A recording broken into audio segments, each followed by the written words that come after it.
Hey, ItsKnogo here.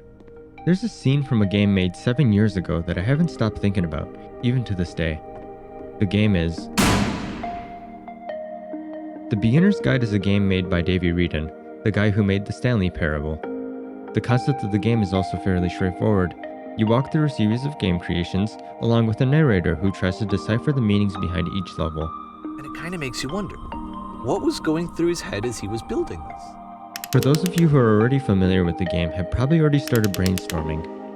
But after all these years, the scene that I can't help but remember is not when you first float up and feel small in the size of everything, the level at which you only move backwards and the walls change when you aren't looking, which I still think is pretty cool. The skyscrapers, the cacophony of endless mazes, the darkness, the surrealism, the prison, the portal, the threat of impending doom, or the lampposts, even. No, it's here. In one of the loneliest places. You walk up the snowy path, enter inside, the door shuts behind you, and you're home.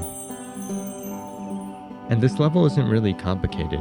You make small talk with the house cleaner and get tasked with menial chores, you clean the table, you make the bed, you straighten the rug, you arrange the pillows, and so on. Over and over and over again. Maybe even sort of a purgatory, if you will. And that's it. I think the scene is familiar to us because it's exactly like when you start procrastinating by cleaning.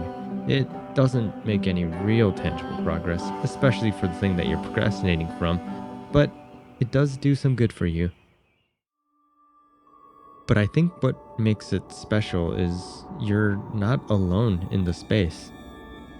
See, when I do the procrastination thing, it's usually because I'm having an internal battle between my desire to do something and the challenge to actually do it. Or maybe it's the difficulty that's stopping me.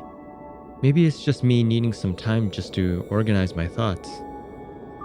All in all, it's a very personal experience. So to have somebody there in the same space where I'm going through a struggle is strangely intimate. And in spite of the darkness and cold winds outside, you feel safe inside. And so do they. And they share with you too. I feel compelled to share an incredibly cheesy personal insight. You okay with that? To which you can reply, of course, I always reply, make it especially cheesy. Well, no matter how you answer, they can't quite work up the courage to tell you just yet. No, it was stupid. Sorry. Never mind. But some more chores later. Earlier, when I said I had a really cheesy thought, I was gonna say that it occurs to me that one's house is a lot like one's soul. You take care of it, and it takes care of you.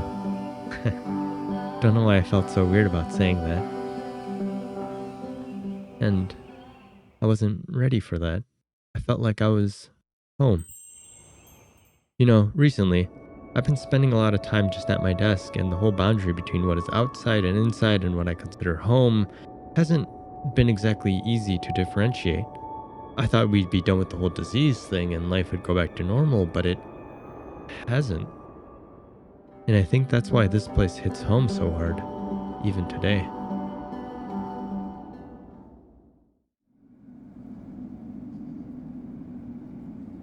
But, of course, it can't last. The music stops, your companion is gone, it's time to leave. And all you're left with is the howling wind. But hopefully this time, it's not so lonely. I hope this video on this game is able to find somebody that needs it. Despite the game being 7 years old, I still believe that this game is worth experiencing at least once in your life, and it only takes a little bit over an hour to finish. So a link to the game and the store page will be in the description. I hope this different type of video isn't too crazy for the few of you that watch my content. I love games, and I think part of what makes them special is because they are experiences you ultimately share. Anyway, I'm probably getting too sentimental now. Until next time, ItsKnogo out.